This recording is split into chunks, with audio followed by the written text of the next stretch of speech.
Welcome to our very first episode of The Movie Made Me Chew It. This is the very first episode of Movies I Masticate To, and my name is David Johnson. I'm the host of this podcast. My co-host, who you just heard, Jonathan, I think misspoke himself, but welcome, everyone. Yeah, I think I'm in the right room, so... Yeah, you're in the right place. This is the podcast where we are going to talk about delightful scenes in film involving food that make us salivate. Yeah, sounds good. I like that idea. That's why I was here for Movie Made Me Chew It. Movies I masticate to. Okay. So we are going to talk about movies, like David said. We're going to talk about food in those movies, and the kind of stuff that either we haven't eaten yet, or maybe we already have eaten that food, but the movie just brings it back and we just want to eat it again.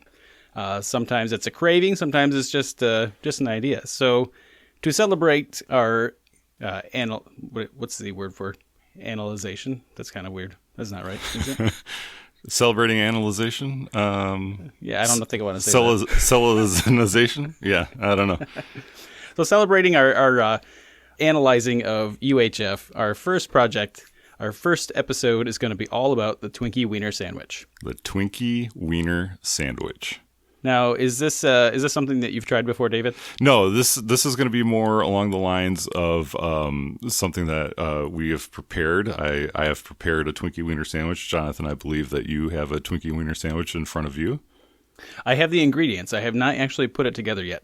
I suppose mine is kind of half constructed, actually, as well. But this is a meal or a snack that we are, I believe, both going to try for the very first time, as opposed to, I think most of the episodes that we'll be doing will be more along, as Jonathan said, the lines of something that we see and we instantly crave it. But this is, I've never found myself craving a Twinkie Wiener Sandwich. This is more of an experiment. This is untrodden territory for me. That is very true. So let's talk about what the ingredients are for maybe, because we haven't talked about that yet with UHF. So first of all, we have a Twinkie, which is pretty obvious. And then we have a wiener, which I went with the Oscar Mayer classic uncured wiener. I have an off-brand wiener. It's actually interesting. I feel Oscar Mayer actually was in this town that I'm recording in, Madison, Wisconsin, and they've recently moved out of Madison, and so I feel like it's kind of cast a pall on Oscar Mayer as far as Madisonians go. So I felt compelled to get an off-brand, and I won't reveal what the brand is, but I felt it was inappropriate to get an Oscar Mayer. All right. So that's good. But we both have Twinkies, right? Because I don't think there's any replacement for the Twinkies. I have a Hostess Twinkie. Right. I did see on the shelf nearby was like some other off-brand, like a banana cake kind of thing, but that's not really the same thing. I didn't really see anything on the shelf that was comparable because I thought about doing like a comparison, but that wasn't going to happen, apparently. Yeah, I don't think this is a recipe that should be tampered with, really. No. So I've got the Hostess Twinkie, I've got the Oscar Mayer Wiener, and I also have, which I believe we probably have about the same thing, is just the Easy Cheese. I have Easy Cheese, yes. And I additionally, I have, which is, I guess, is a condiment to this culinary, hopefully, delight. I have a mug of whole milk also to augment the flavor profile of the Twinkie Wiener Sandwich. But I do have Easy Cheese. I commend everything you're doing with that. I thought about the milk and I just decided against it because the sandwich was really what I was interested in. I'm not. It's weird. I love milk when it's with cereal and stuff like that, but I just the thought of drinking milk or like purposefully dunking stuff in milk, in it just I just can't. Especially the fact when hot dogs are already in here and I already have like a mild hot dog aversion. So yeah, I gotta be honest with you. I'm not really looking forward to dunking it in the milk. But you mentioned your hot dog. What state is your hot dog in? Is it cold? Is it warm? Did you pan fry it? Did you boil it? I thought about all of that. They are fully cooked out of the package, so I'm just gonna eat them cold. Yep, mine's right out of the package as well. Okay. because just keeping everything the same. Twinkie's room temperature, hot dog room temp. The hot dog's probably a little bit colder than room temperature, but otherwise, a warm hot dog in the mix might curdle the cheese. Yeah, I don't know. I didn't want to mess with that. Yeah, I understand. Yeah, and also too, we should say. So I don't know if we actually mentioned the Twinkie Wiener Sandwich hails from the Weird Al Yankovic 1989 film UHF. But in that film, when we see the Twinkie Wiener Sandwich, it appears that his wiener has not been, doesn't appear to be warm at all in any way. So, absolutely. Your easy cheese, there are different varieties of that. So I have the sharp cheddar. I have the sharp cheddar. Ladies and gentlemen listening along at home, we here on Movies I Masticate 2 did not the movie movie to it. plan on Movies I Masticate 2 did not plan to have the same kind of easy cheese. So that's pretty cool. I also have a milder version to American cheese, so I couldn't go with that. Oh, really? Yeah, no, I just, this was just in the cupboard. I put it on the shopping list and it appeared, so I didn't even specify. That's incredible. So because this is an audio podcast, do we want to take turns instead of both of us having our mouths full at the same time? Or do we want to go for it? That's probably a good idea, but I don't know. If it tastes really good, we might not be able to hold back. We might both be eating these things at the same time. But so you said yours is not put together. I have, my Twinkie is cut in half already, and my hot dog my wiener has been inserted into the Twinkie. So the Twinkie is turned upside down, so the bottom is facing up, and you cut it to make a makeshift bun. And then my I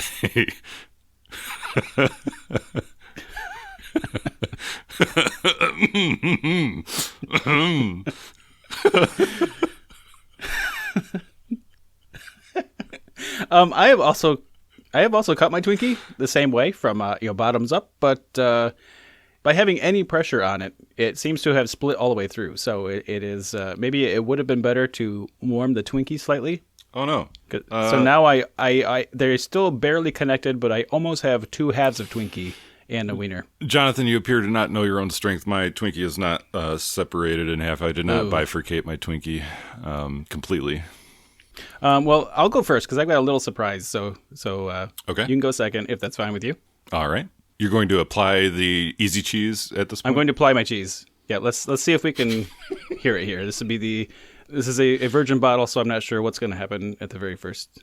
Oh, I don't know if it's going to make any. Oh, wow, that's way too much. Okay. I don't know if you heard any of that. No, I didn't. That was very quiet. Now I have to decide which end I'm going to start with because that's too much. But I'm going to try it. I will just start off with one bite and see how it goes. Well, we're finishing this as he tries his first bite. Well, I already said it. We're definitely eating the entire sandwich. Well, that's. Is this gross? Gross sounds? No, I can handle it. Mm-hmm. Okay. Hopefully everybody else can. So first bite, first thoughts. First thoughts that was too much cheese because I basically just taste the cheese and like some hot dog. I don't taste the Twinkie at all at this moment. Did you get any Twinkie in your first bite?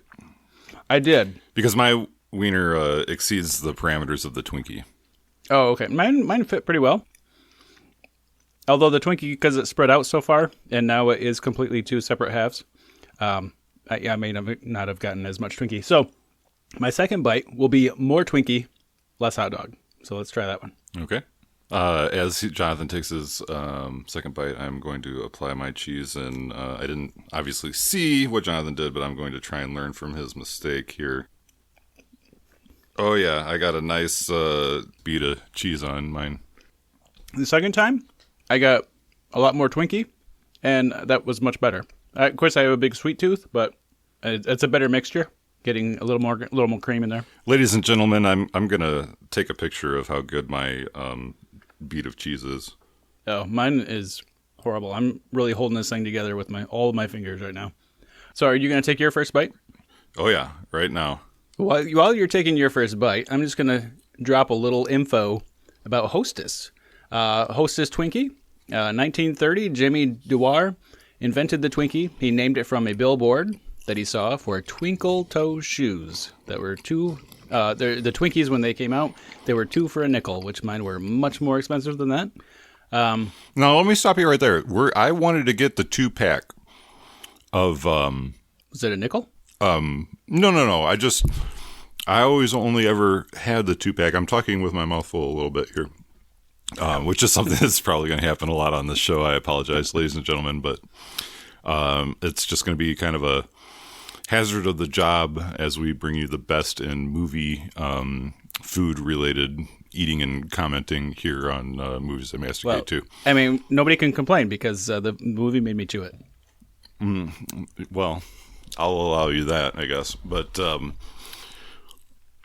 so what I was saying is, growing up, I only ever encountered the 2-pack Twinkies, and so I really wanted to get my Twinkies for this project in that form, and I could only find the 10-count box. I could not find the 2-pack anywhere, and it's something that I don't see in gas stations much anymore, but I imagine you might...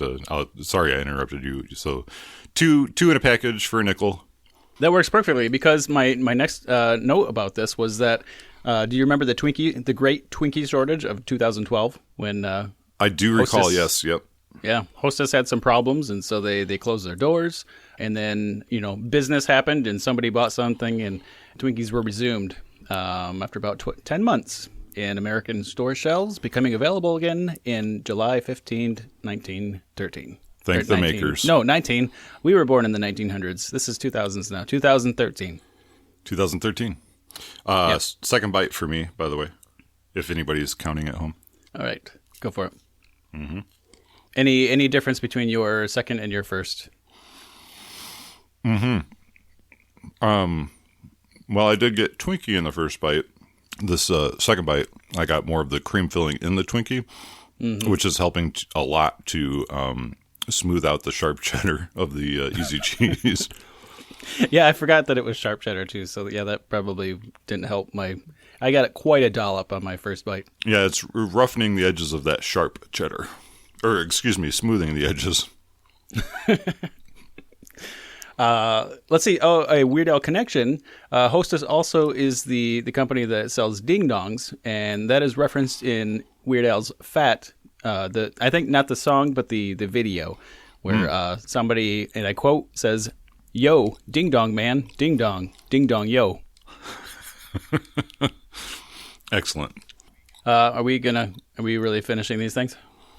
Well, I haven't. I need to do at least a third bite because I have to try it in milk. Do you not? Yeah. You don't want to finish it? It's not doing it for you, huh? Well, I have a little surprise. So on the shelf when I bought this Twinkie, there was also another variety of Twinkie where I said I was looking for different things to try out, and but this is still Hostess Twinkie, but this is the chocolate peanut butter version. So I'm going to try that. If you want to finish yours, I will move over to my chocolate peanut butter. Are you going to make a chocolate peanut butter Twinkie Wiener Sandwich or just try a chocolate peanut butter Twinkie? Oh, no. I'm going for the full Monty. Okay. All right. Well, I like this. We're kind of both diverging, but keeping on topic at the same time. So before me here, I have about half of this Twinkie Wiener Sandwich left. And before me here, I have a smallish yellow mug that was just recently brought back from the country of Colombia for me as a gift. It says Juan Valdez on it, which is kind of cool because Juan Valdez attended my wedding. So that's kind of a fun little thing for me. So anyways, in goes the Twinkie Wiener Sandwich. Okay. And just making sure I don't dribble. Here I go. Just listening to your sounds. Oh, no. My chocolate peanut butter Twinkie has already fallen apart. So I don't know if that is a change in the chemistry between the two Twinkies, that this one is already falling apart, or if that is just, maybe they're more stale. I don't know. Maybe that's my problem. Maybe I don't know how to handle my Twinkies. So before I take my first bite of this chocolate peanut butter, a little info about Oscar Mayer. Oscar Mayer himself was, this company was named after a man. He was born in Germany in 1859. He began work at a meat market in Detroit, Michigan, so we're still keeping it local for those of us on the podcast, and then moved later to Chicago, Illinois. So, again, still keeping it somewhat local. Let's see. Oh, and yes, there we go. That's your Madison, Wisconsin. I think that their headquarters always stayed in Chicago or Illinois area, and I'm shooting from the hip here, but I think that they moved the majority of their production facilities to Madison, but I don't think that they were ever headquartered in Madison per se. But when I first arrived on the scene in Madison, I did see the Oscar Mayer Wienermobiles around a lot. They were always coming and going. 1936 was the first Wienermobile. Going from 1936 down to, or up to, or closer to us, whatever, 2014, the Wienermobile became the first vehicle available for lease solely through Twitter. I'm not sure how that works, but that's interesting. That is interesting. You know what we really need to do now as the culminating episode of our podcast, Movies I Masticate To, is we need to the movie made me do it. Lease a Oscar Mayer mobile and augment because it kind of like, if you've never seen it, everybody's seen it, I'm sure, but the vehicle part of the thing is yellow in color. It's supposed to probably approximate kind of a bun, but I don't think it would take much to make it look like a Twinkie. I feel like we need to lease one and deface it to make it look like a Twinkie. And there might be rules against that, but whatever. Rules be hanged. I feel like we owe it to the world, or the world owes it to us to allow us to do it. I'm not really sure which way that one's going to go, but this is one of those classic better to ask for forgiveness than permission scenarios, I do believe. Update, by the way, the milk kind of made the consistency of the Twinkie pretty gross. Overall, it didn't really affect the taste that much. I have really only probably one good bite left. I want to not eat it all in one bite, but that seems kind of silly. So I'm going to try and, I don't know if there's a way to dunk it more in the milk, but I'm going to try and get more milk on this last bite. Okay, well, while you're doing that, I'm going to take my first bite of this thing because this is all falling apart. Not only is it falling apart, let's see, how would I say this? Like on the x-axis, but it's also falling apart on the y-axis. So it's not good.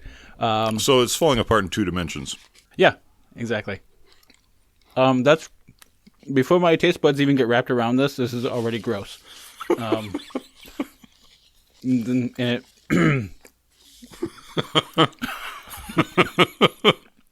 Ladies and gentlemen, I'm laughing because I'm just visualizing what Jonathan's putting himself through for you, might I add.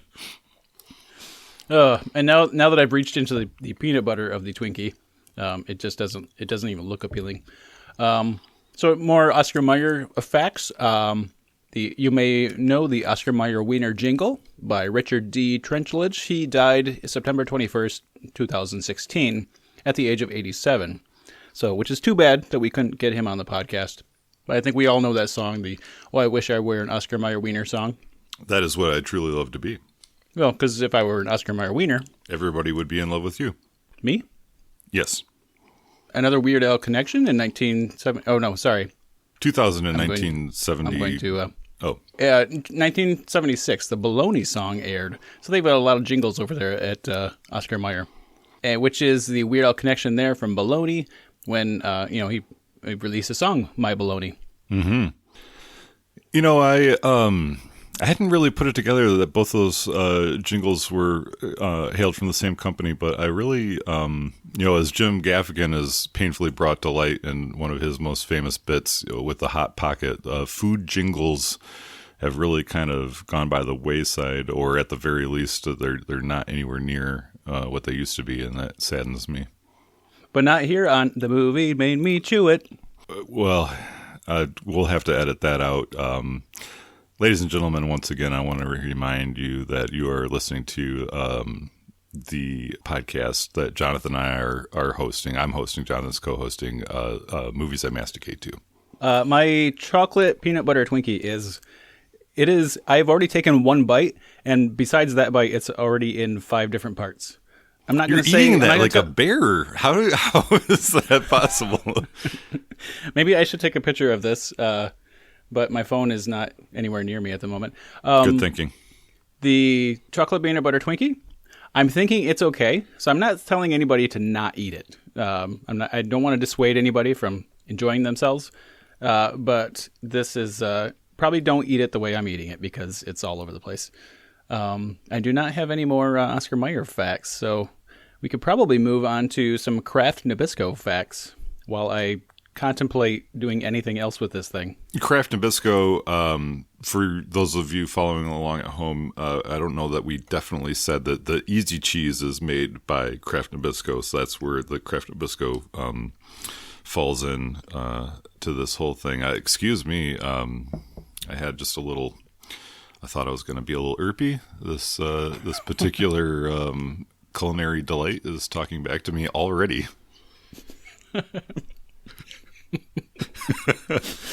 My hands are covered in stuff. Well, that's why I took a little extra long when I stepped away. I saw napkins from across the room and thought, "Eureka!" That's good thinking. I don't have any of those with me. Kraft Nabisco. So Nabisco is from the National Biscuit Company. So Nabisco. The Nabisco's plant is also in Chicago, and it's the largest bakery in the world. What? Crazy. Yeah, crazy. And Kraft also has roots and is headquartered in Chicago. So this whole thing is keeping it local. Who would have thought? Oscar Mayer is actually part of the Kraft Heinz family. And for my Weird Al connection on this one, I had to go to a song that I'm not as familiar with called Nature, excuse me, called Nature Trail to Hell. Apparently, there is a backwards message in the middle of that song where he says, Satan eats Cheese Whiz. And Cheese Whiz is, a little bit of an antithesis to Easy Cheese. So I think we're good. Mm-hmm. So Kraft, that's the K spelling of Kraft, of course, which I believe is German in origin, or Germanic anyway. And I'm completely free-forming it here, ladies and gentlemen. No notes before me at all about Kraft, but I really want there to be a connection between Kraft, the Kraft we've been talking about, and Sid and Marty Kraft, purveyors of horrible and horrific 70s and 80s children's programs like H.R. Puff and Stuff and Lizville, Bugaloos, etc. So somebody out there, please write into Movies Made Me Chew It podcast and let us know what that connection is. I'm sure it's there. We can't do all the research ourselves, so I'm sure somebody out there already knows what that connection is. I'm glad you said you agreed with me that what the title of the podcast is finally. Oh, ladies and gentlemen, Jonathan has some pretty sneaky ways, which I'm sure you'll catch on to as we progress. He apparently is in post-production gone in and somehow put together something that approximates me referring to a title that was an early contender that we decided against. Once again, you are listening to Movies I Masticate To with your host, David Johnson, and your co-host, Jonathan Carlisle. Yeah, Movies Made Me Chew It with Jonathan Carlisle. So I actually opted to just forego any rest of the hot dogs, the cheese, the chocolate peanut butter. I'm just gone back to the straight Twinkie just to, cleanse my palate because that was a little bit rough, especially when trying to keep some kind of form for the microphone. Now, yeah, let me ask you, rough and well. So my experience was that taste-wise, it was all right. It was okay. Texture-wise, I was struggling a little bit, and I just caught a whiff of my own breath, and I can tell you that's going to be a problem. I don't want to think about that. No, I would say if you're going to go between the two, I would say regular Hostess Twinkie is the winner. Chocolate peanut butter is a good Twinkie, but it is not for the sandwich. Where do you stand on the milk? The milk I find doesn't really make. I would not recommend the milk. It doesn't really make that big of a difference. I think it kind of destroys. If you dunk it in milk, you're going to want to eat it almost immediately because the Twinkie starts to disintegrate kind of alarmingly fast in the milk. Well, I mean, I had Twinkies disintegrating in my hands that weren't even wet. It was just falling apart. Interesting. I don't know what's going on over there. I managed to finish that Twinkie, so at least the mess is a little bit less. The chocolate peanut butter, its remains are still on the plate, but I did bring a plate at least, so it's not everywhere. I actually didn't foresee that being as messy as it was. I definitely ate mine on a plate. I'm not a barbarian or anything like that, but did we want to do any more factoids, or for this initial episode, do we want to? I'm a bit factoid out. All right, then. Well, we definitely wanted to bring you all with us on this culinary adventure. The intersection of food and film is something that Jonathan and I are very interested in. And so we will be definitely putting together more episodes for you. But we appreciate you stopping by for our first episode. I dare say that at some point, we could probably take some suggestions. Oh, yes, absolutely. That's a great idea. If anybody has a scene in a film that involves food that makes you hunger for that food, if you've had it or not had it, or if you feel like you want to torture us by suggesting something else off the beaten path, I'm not going to start eating insects or anything, ridiculous that. But, honest to goodness food, people, Right. Like don't talk about stuff I can buy at the gas station. That's what I'm talking about. Yeah, I've seen Cannibal Holocaust, and I appreciate it for what it is, but I'm not. We're not going to be eating any people on this podcast. And this podcast being the movie Maybe Chew It, being the movies I masticate to, David Johnson. So we can sign off, and also we should mention that this is tying in with the other podcast of which we are good friends, UHF 62nd. That's UHF 62ND. So the UHF 62nd podcast, which will be examining the 1989 Weird Al Yankovic film UHF. Ding dong, man. Ding dong. Ding dong, yo. Anyways, thanks for joining myself and Jonathan on this first episode of Movies I Masticate To. Good night. Movie Made Me Chew It. Masticate To. Chew it.